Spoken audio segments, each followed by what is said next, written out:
Good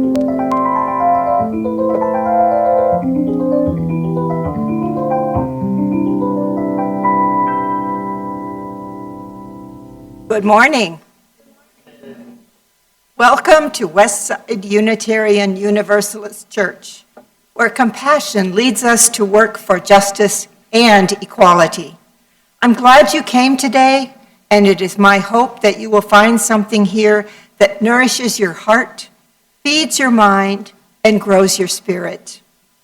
My name is Debbie Rake, and I'm your worship leader this morning.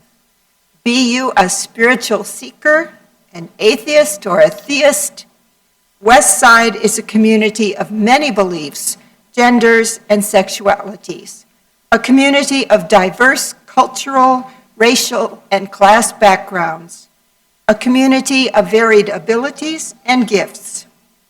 Some here find inspiration in the great books, others in the great outdoors, and others still in great conversations. Whoever you may be, all are welcome in our inclusive congregation. To newcomers and old friends alike, together we say, welcome. Today we welcome Reverend Lora Brandis to our pulpit. She spends most of her time right now as the nanny to her 2-year-old twin grandchildren, Rose and James.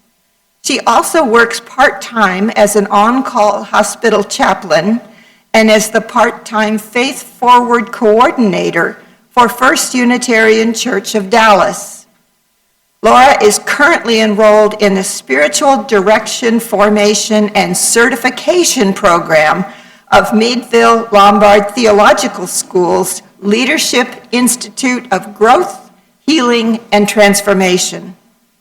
Lora previously served congregations in Utah, Idaho, and California. Most recently, she was the settled minister for Horizon UU Church in Carrollton, Texas, from 2016 to 2021. And welcome, Lora. At Westside, we are raising the next generation of Unitarian Universalists, and we want them to know that they are an important part of our community. Several years ago, we chose to be radically inclusive and to adopt a multi-generational worship where our services include all family members. So, welcome to all children and youth of all ages. There are a number of announcements included in your order of service. Please take any of them with you that you might need for reminders this week or to share with others. And I'd like to call your attention to the list of upcoming services. On Sunday, the 24th, Christmas Eve, we will be holding 2 services, conversation and carols at our regular time, 10:30, and carols and readings at 6 p.m. We look forward to seeing all of you as you are able.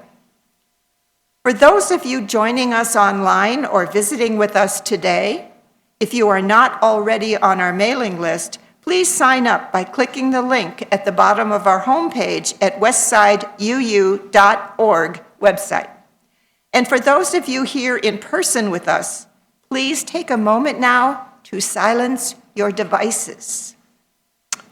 Okay, now I invite you to take a deep breath, and from wherever you are, settle into the sacred space that we create, and let us worship together as we listen to this morning's prelude, Winter Wonderland, performed by Dr. Yuki Kumamoto and Jonathan? Not today. Okay, all right.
Our opening words are Welcome to This Place of Peace by Kathy Rion Starr.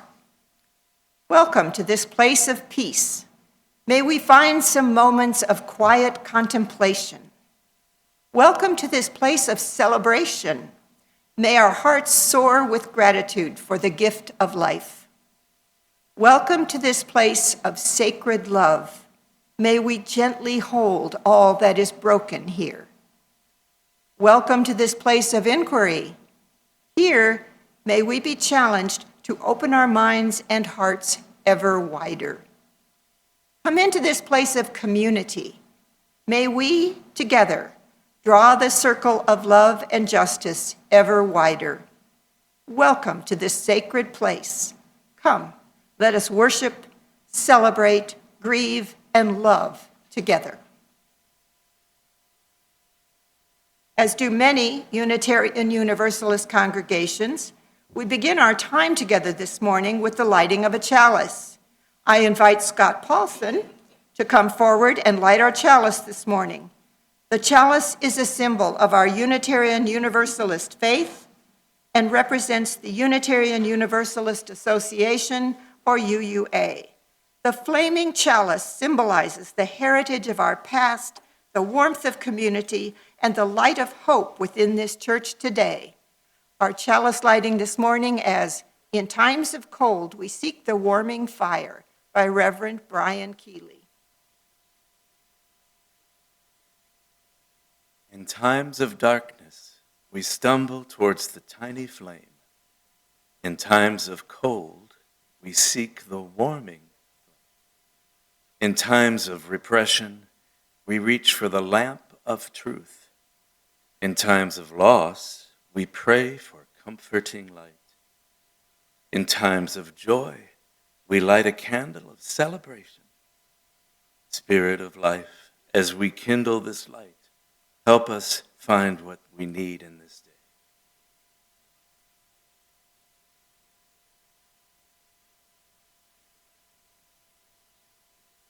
Our opening hymn is number 55, Dark of Winter, in the Gray Hymnal. Please stand as you are able and join our song leader, Scott Paulson.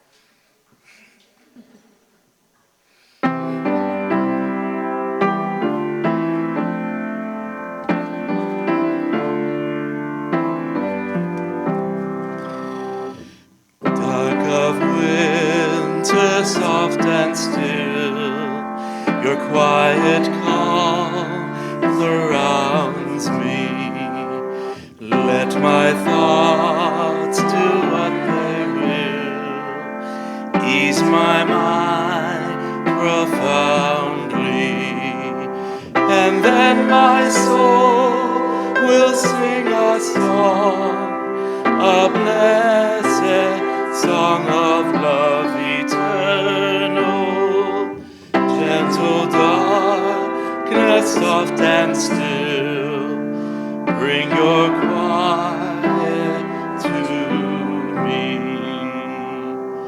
Darkness soothe my weary eyes, that I may see more clearly.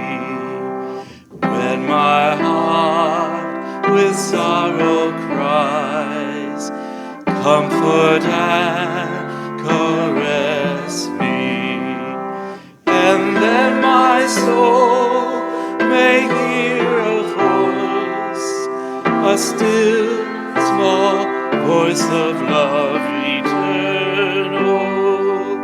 Darkness where my fears arise, let your peace flow through me.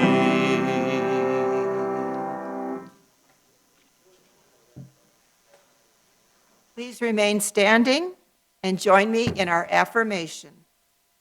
Love is the doctrine of this church. The quest of truth is its sacrament, and service is its prayer.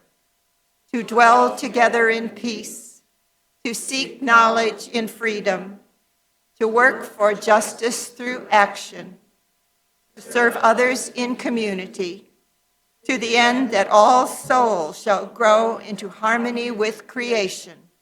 Thus do we covenant with one another. You may be seated.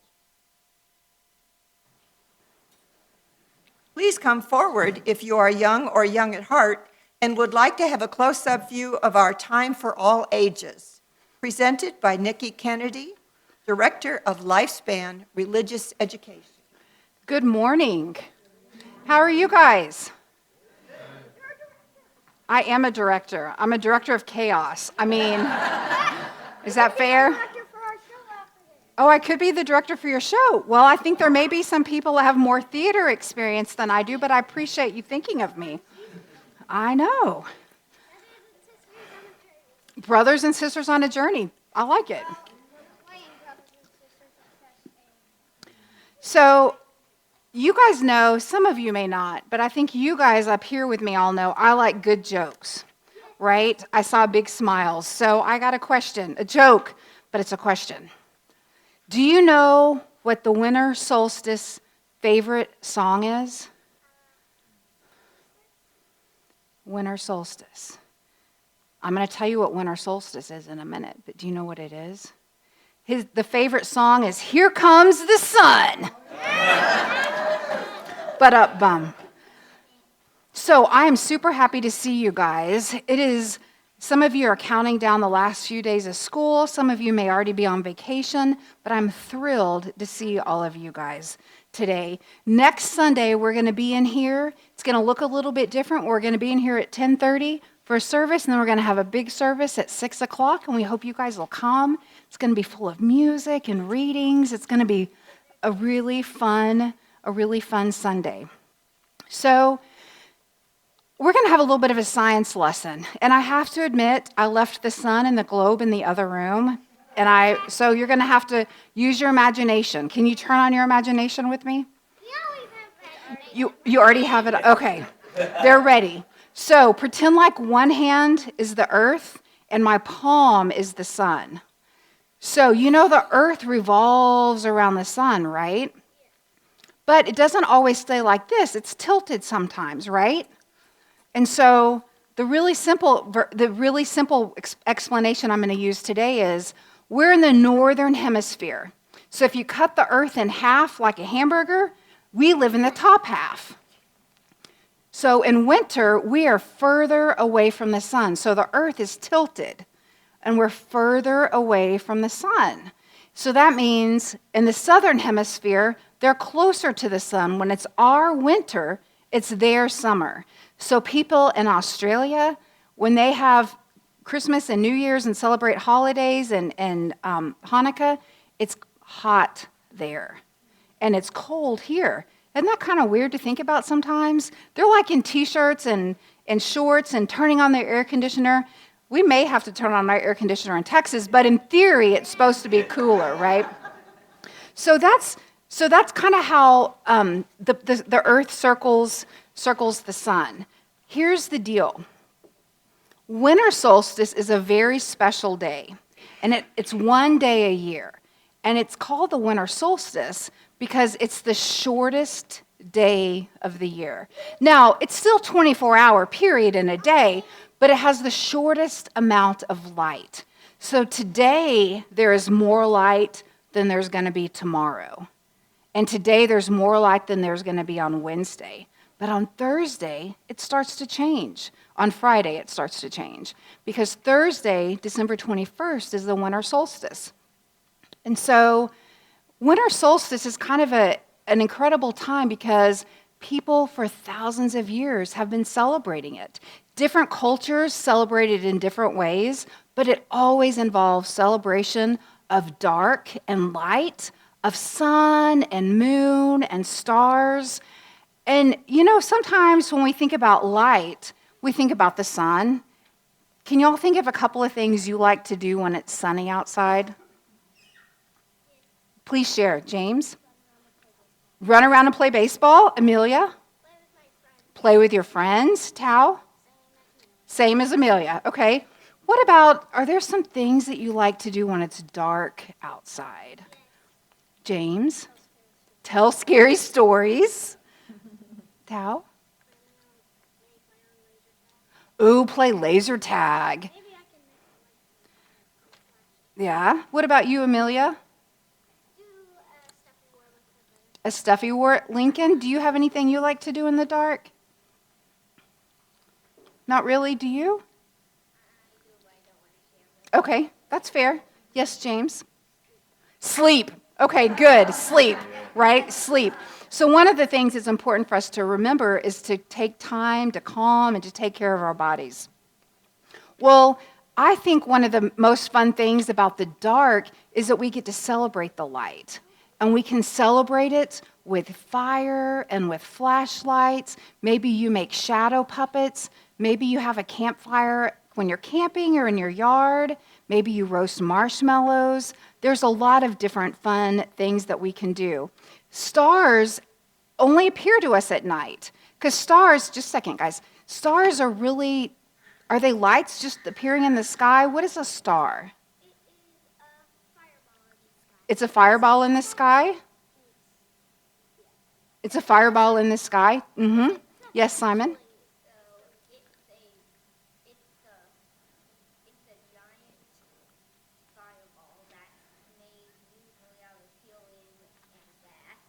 Simon says it is a giant ball made usually out of helium and gas. You are all correct. Y'all have really good, Simon says yes. Y'all are all really good. So, stars, we can only see them at night though, right? And did you know for thousands of years people have used the stars to navigate? Now, you guys have only grown up with cell phones that have maps, but the rest of us, or most of the rest of us, are accustomed to using stars to either to look at. Maybe some of us know how to navigate exactly like boats. That's exactly right. Maybe some of you know how to do that. One of my favorite things to do when it's dark is to have a campfire and to have candlelight. So as the sun, every day the sun rises in the east and sets in the west, except for we're this way. Is this the east? No, this is the east and this is the west. I had to figure out where 35 was. So it rises from the east and sets in the west, and the earth continues to orbit the sun. And as we said, in the winter, the northern hemisphere is tilted away from the sun. So Thursday is winter solstice. Some of you get out of school on Thursday. And so I have something that I want to share with you to celebrate winter solstice, to celebrate the light and that is coming and the dark that we get to share. And adults especially, I want to remind you that dark is also a time to remember to take good care of yourselves, to relax, to have a campfire, to have a nice cup of hot tea, to read a good book, to sleep. James reminds me that it's really important to sleep. That is true. So today I have something for each one of you. I have a bag, and I want you to open and see what's in the bag. And I want the bags back. Thank you, Simon. So as they open their bags, what they're receiving is a candle. It's a little tea light. There's some rules to this. You can set it next to your bed, but if you ever want to burn it, you have to go talk to your parents. Your parents are the only ones that can burn the candle, because candles can be dangerous. But I want you guys to have a candle to remember that you guys all have light to celebrate, and just like that, we have dark around us, but we don't have to be scared of the dark. It's full of amazing mystery, and it's also a time to remind us to sleep and to take care of ourselves. And this Thursday, we're having a gathering here to celebrate the winter solstice, to celebrate traditions that people have done for thousands of years as we celebrate a time of the days becoming longer. So as you guys begin a new week, as you guys celebrate with your families, all that is happening this week and the rest of the month with your loved ones, I want you to remember that you are an important part of this community, just as your candle by itself does great things, but when we put all our candles together, we can really make a difference. I hope to see you guys Thursday, and I hope you all have a wonderful week.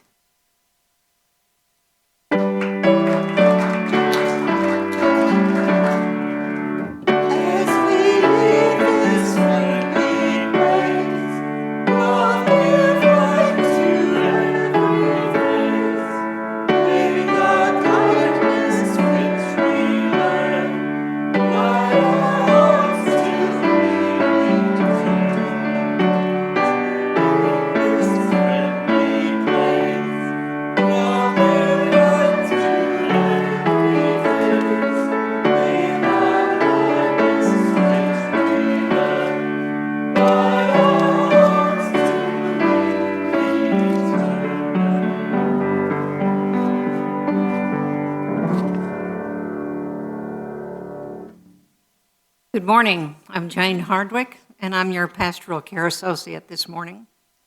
In our community here at Westside, we make time each week to share pieces of our lives with one another. We do this because each person in this community has value. Submit your joys and concerns to the team by completing one of these forms at the welcome desk, emailing us at pastoralcare@westsideu.org, or contacting me, John Fisher, Debbie Rake, Carol Kappa, Barbara Karate, or Brenda McKeon, who are the current members of the team. We share our concerns with one another today, knowing that sorrows come to each person's life, knowing that together we can offer comfort. We also share our joys with one another, knowing too that joys come to all of our lives, knowing that together our voices can rise in a chorus of celebration. And I'm saying those together today because we have one that's a concern, not a concern, but a sadness and a joy. This is from Myrtle McMahon.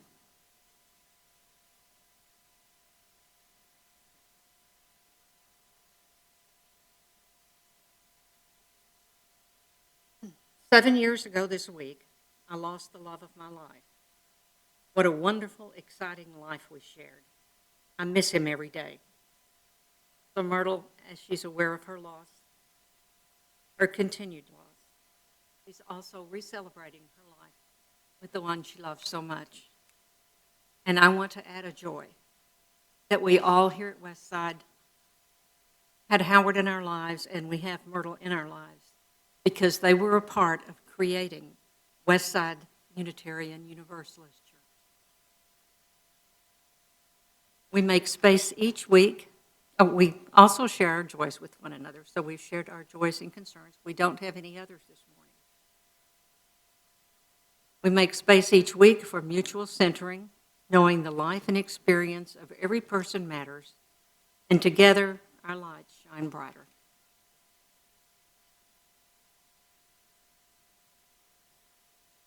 As we hold all the joys and concerns among us, both those spoken and unspoken, let us sing our centering song, number 1002 in the Teal hymnal, "Comfort Me."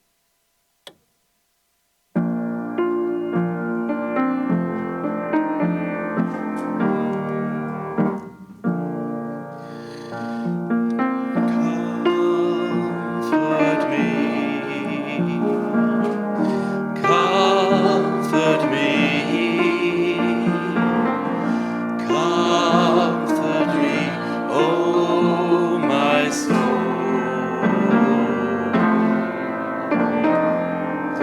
Comfort me, comfort me. Comfort me, oh my soul. Sing with me, sing with me, sing with me, oh my soul. Sing with me, sing with me, sing with me, oh my soul.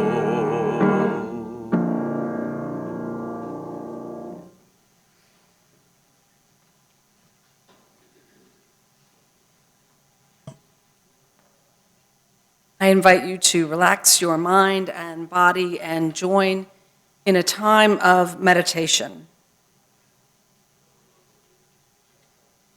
The reading to help you with your meditation this morning is from Jan Richardson. It is a blessing called "The Map You Make Yourself." You have looked at so many doors with longing, wondering if your life lay on the other side.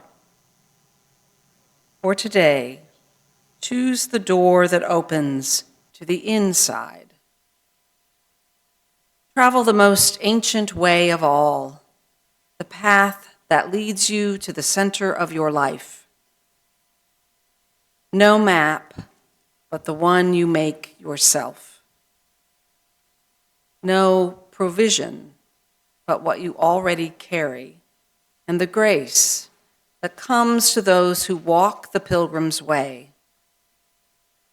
Speak this blessing as you set out and watch how your rhythm slows, the cadence of the road drawing you into the pace that is your own. Eat when hungry, rest when tired. Listen to your dreaming. Welcome detours at doors deeper in. Pray for protection, ask for guidance, offer gladness for the gifts that come, and then let them go. Do not expect to return by the same road. Home is always by another way, and you will know it, not by the light that waits for you, but the star that blazes inside you, telling you where you are is holy, and you are welcome here. Please take a few moments of silence.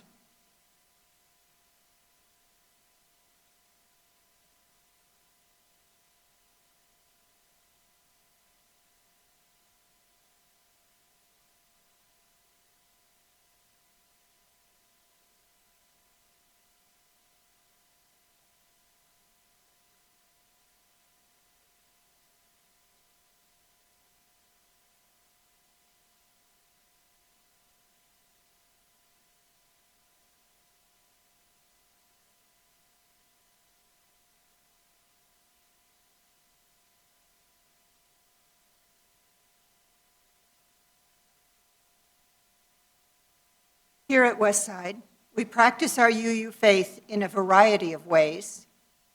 One of those ways is by giving 100% of gifts to our weekly collection, unless otherwise designated, to support organizations who carry out our transcendent values of compassion, justice, and equality. Westside's plate offering for December is Girls, Inc. of Tarrant County. Girls, Inc. inspires all girls to be strong, smart, and bold. Offering its programming for girls ages 5 through 18 and into their first year of higher education, it provides programming to encourage health, education, career readiness, and independence. Through advocating for girls and their futures, Girls, Inc. reduces barriers in their lives that stem from violence, poverty, and inequity encountered at home, at school, or in the community. Girls, Girls, Inc. is an affiliate of the national organization which evolved from girls' clubs during the Great Depression and became more formalized in 1945.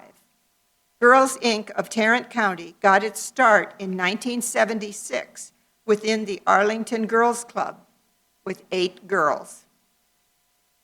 Over the years, partnerships have been created with school districts, libraries, nonprofits, and local companies to provide mentoring and research-based programs that equip girls to be healthy, educated, and empowered.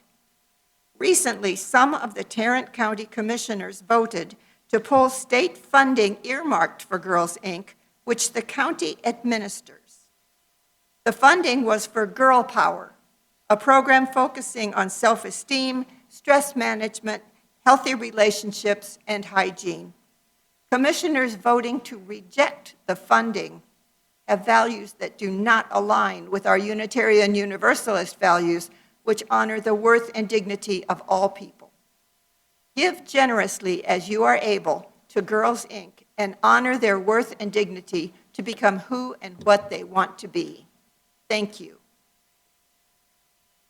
Now let us enjoy this musical offering, Carol of the Bells, a Ukrainian carol, performed by Yuki.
A reading from Rest is Resistance, a Manifesto by Tricia Hersey. Our entire living is a spiritual practice. Much of our resistance to rest, sleep, and slowing down is an ego problem. You believe you can and must do it all because of our obsession with individualism and our disconnection to spirituality. Nothing we accomplish in life is totally free of the influence of spirit and community. We do nothing alone. I am clearly stating that to center rest, naps, sleep, slowing down, and leisure in a capitalist, white supremacist, ableist, patriarchal world is to live as an outlier, a pilgrimage infused with softness, intentionality, and community care. We will not be able to interrupt the machine of grind culture alone. We need each other in more ways than we are allowed to believe. This work is about radical community care.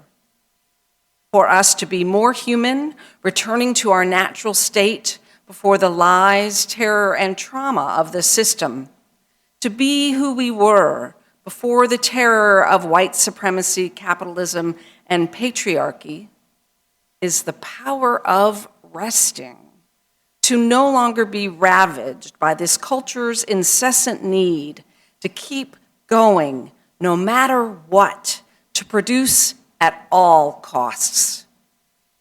This is why we rest.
I confess that I have more than one Advent spiritual practice.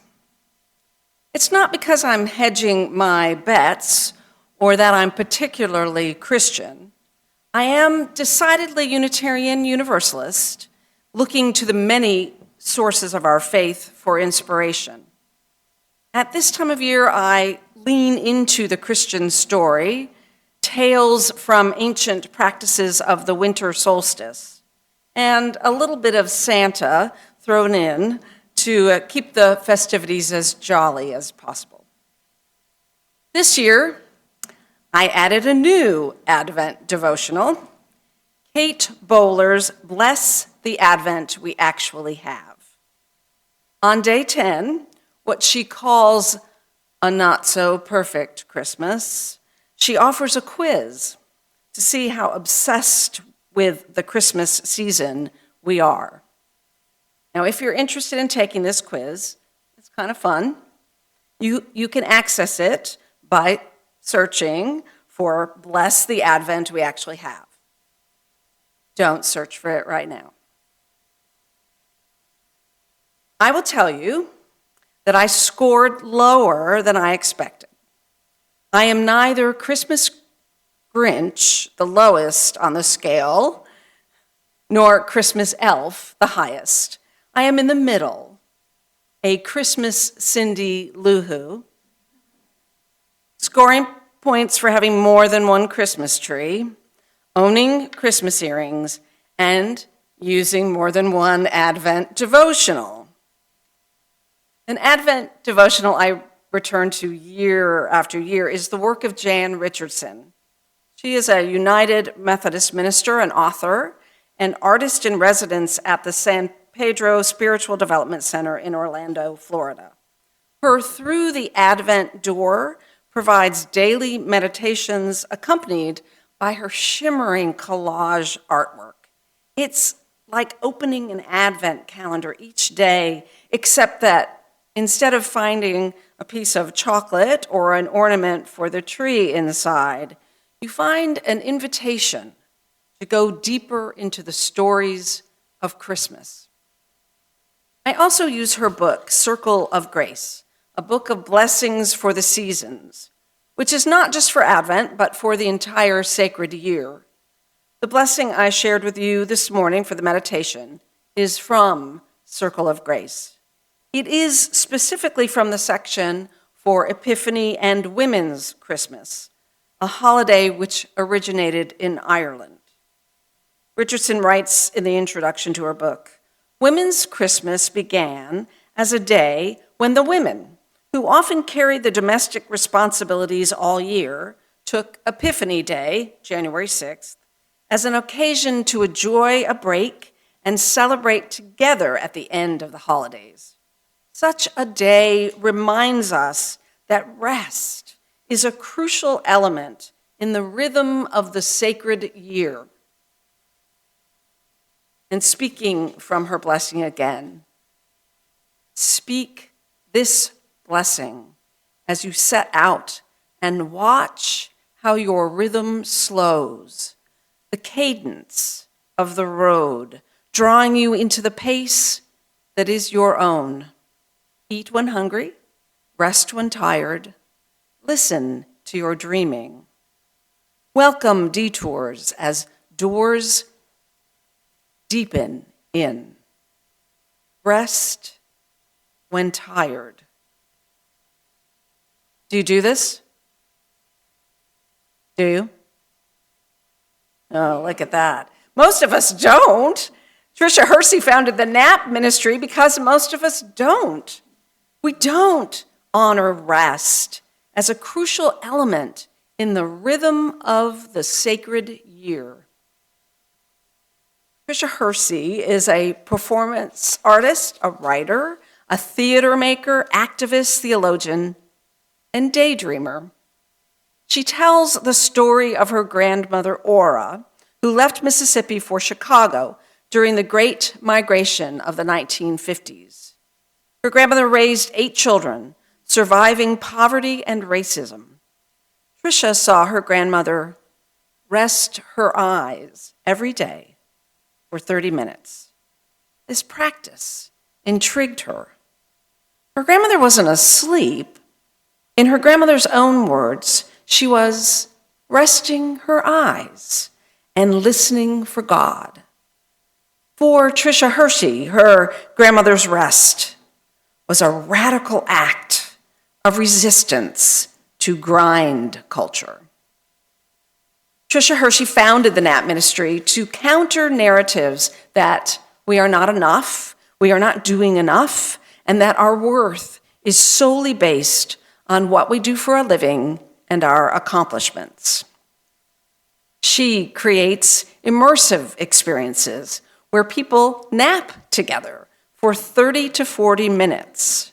For her, our divinity, higher purpose, and resistance to oppressive systems are intimately linked with how we access our rest, imagination, and dream space. If you are wondering, how can I rest, especially during this season when there is so much to be done, you are not alone. If you have small children, a job, a partner, a busy life, and can't imagine how you can rest, you are not alone. Most importantly, if you wonder, how can I rest if I have bills to pay? You are not alone. Breaking from this mindset is key to rest as resistance. First, we must grieve. We need to grieve the lies grind culture has taught us. For Tricia Hershey, this grief begins when we acknowledge the capitalism that was created on plantations, capitalism that has its roots in violence and theft. Hershey writes, "Our entire living is a spiritual practice. Much of our resistance to rest, sleep, and slowing down is an ego problem. You believe you can and must do it all because of our obsession with individualism and our disconnection to spirituality. Nothing we accomplish in life is totally free of the influence of spirit and community. We do nothing alone," she writes. It is an ego problem. We wear our busyness like a badge of honor and our achievements as the only evidence of our worth. If this particular grief begins with acknowledgement of a system that has its roots in violence and theft, then it continues when we sit with our own pain of attaching our worth to productivity and money. When we wake up to the cost of grind culture on our bodies, our self-esteem, and our spirits, we grieve. Taking time to grieve, we rest. Our entire living is a spiritual practice. Now, this truth should be familiar to us, familiar to Unitarian Universalists, who do not usually separate the sacred from the secular. This truth is familiar to those of us who are here because our religion calls us to nurture our spirits as we heal the world. The truth that may be harder for us to hear is that rest is resistance to grind culture. Rest is not a place to waste time. Rest is not lazy and unproductive.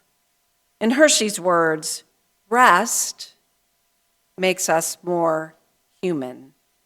Rest makes us more connected to who and what we truly are. What better time to rest than the darkness of winter? Why not join the plants and animals in their winter rest and slow down during this time of year? Tricia Hershey writes, "I am clearly stating that to center rest, naps, sleep, slowing down, and leisure in a capitalist, white supremacist, ableist, patriarchal world is to live as an outlier. To live this way during this time of year when grind culture tells us we should be shopping, baking, and preparing nonstop is to live as an outlier.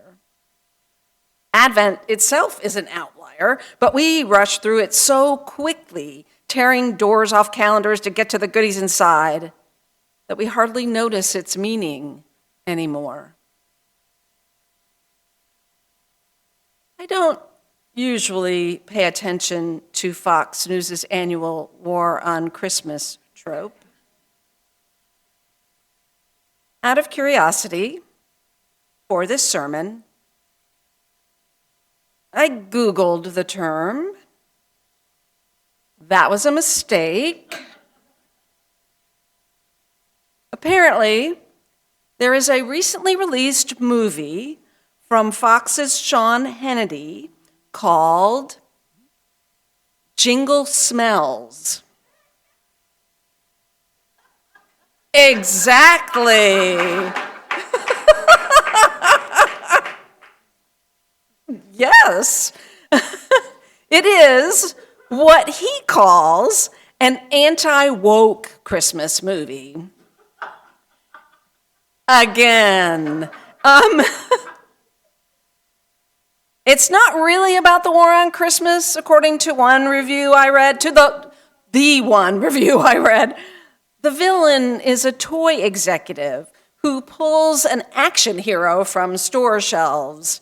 The hero is a garbage collector who rescues the toys from destruction and distributes them just in time for Christmas. Some pundits have complained about the war on Christmas for at least 2 decades. I agree with the pundits and theologians who warn us that the real war of this season is the one being waged on Advent. Christmas, the way my family always celebrated it, is traditionally Christmas Eve, Christmas Day, and the 12 days that come after. It's not the shopping season that leads up to it when we get to decide if we say Happy Holidays or Merry Christmas to the harried department store employee.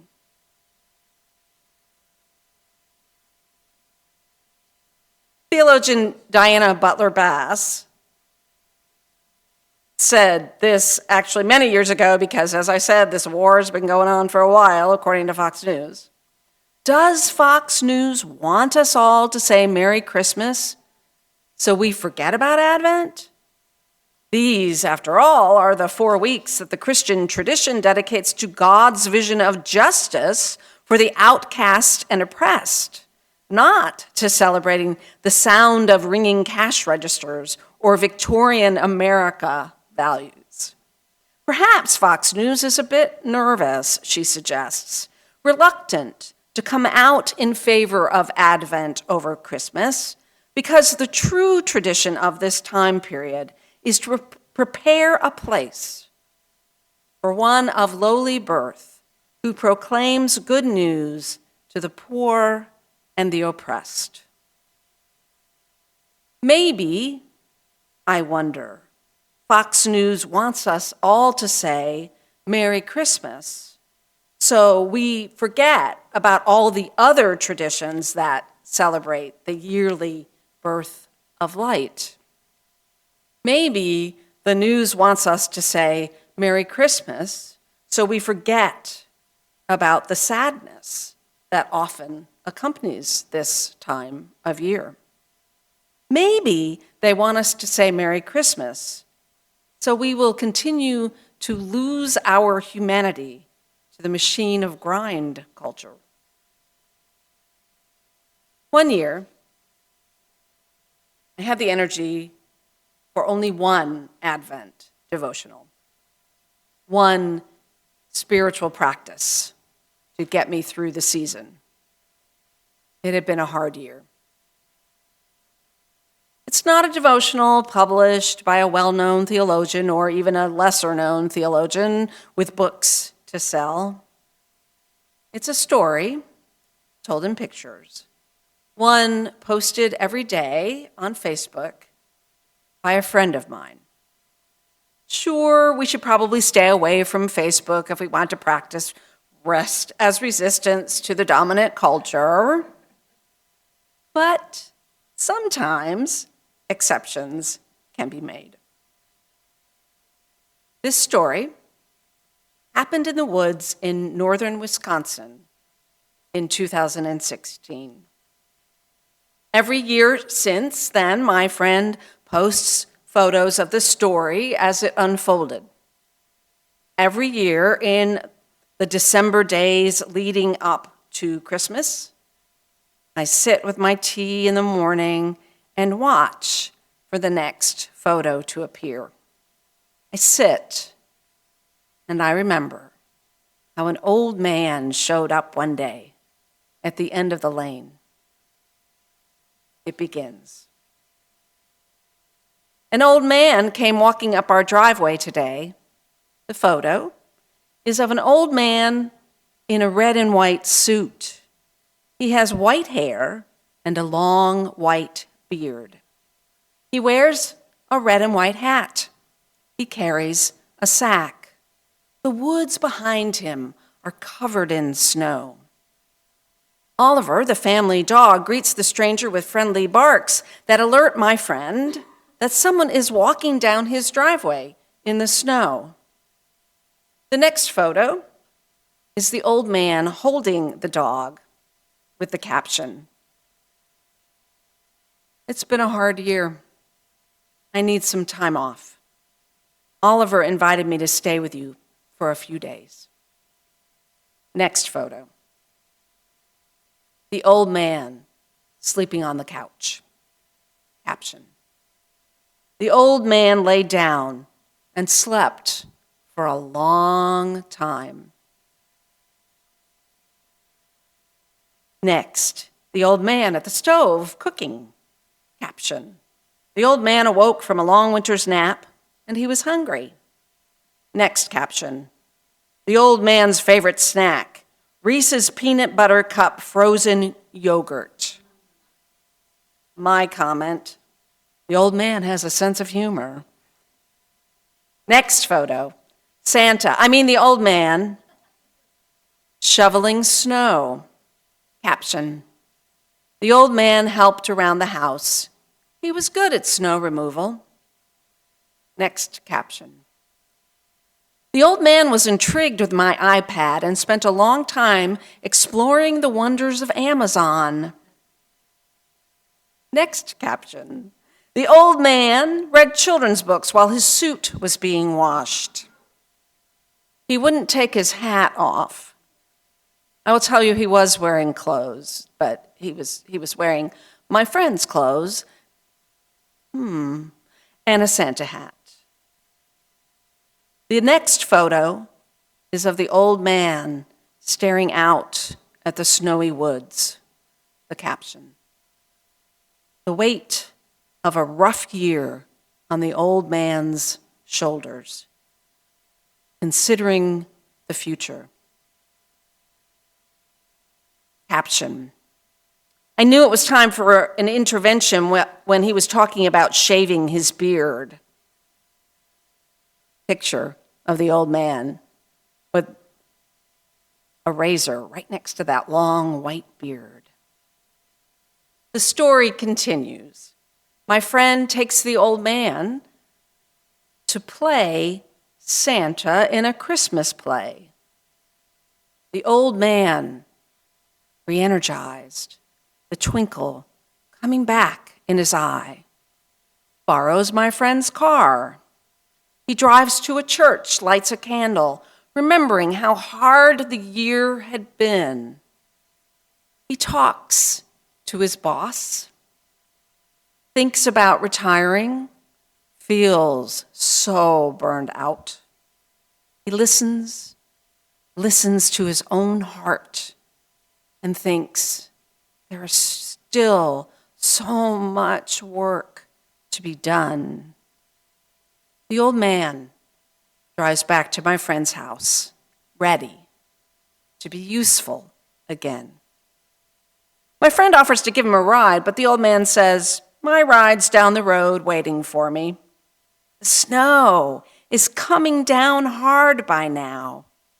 As the old man turns to say, Merry Christmas, I imagine he says Merry Christmas not because someone told him to, but because he is rested and he remembers who he truly is. He remembers he is not alone. May we all rest during this holy season, and may we remember who we are, and we are not alone. May it be so, and amen. Please rise now in body or in spirit and join in singing hymn number 224, Let Christmas Come.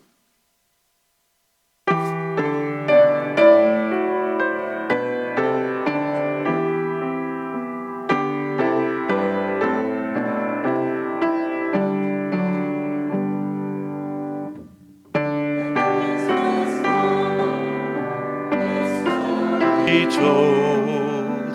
When days are short and winds are cold, let Christmas come, its lovely song.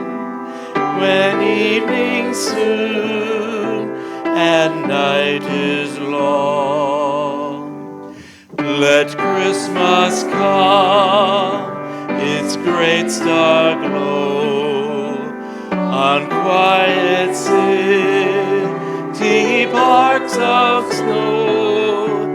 Let Christmas come, its table gleam, love born again, the truth of dream.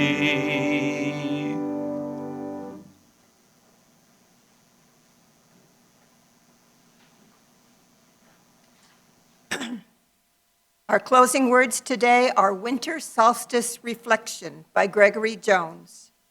On this, the longest night of the year, we are warmed by the certain knowledge that tomorrow will welcome more light than today, as it has for eons, for billions of years. The coming of light brings life. May we be awed by the great miracles of light and life and faithfully nurture the mystery.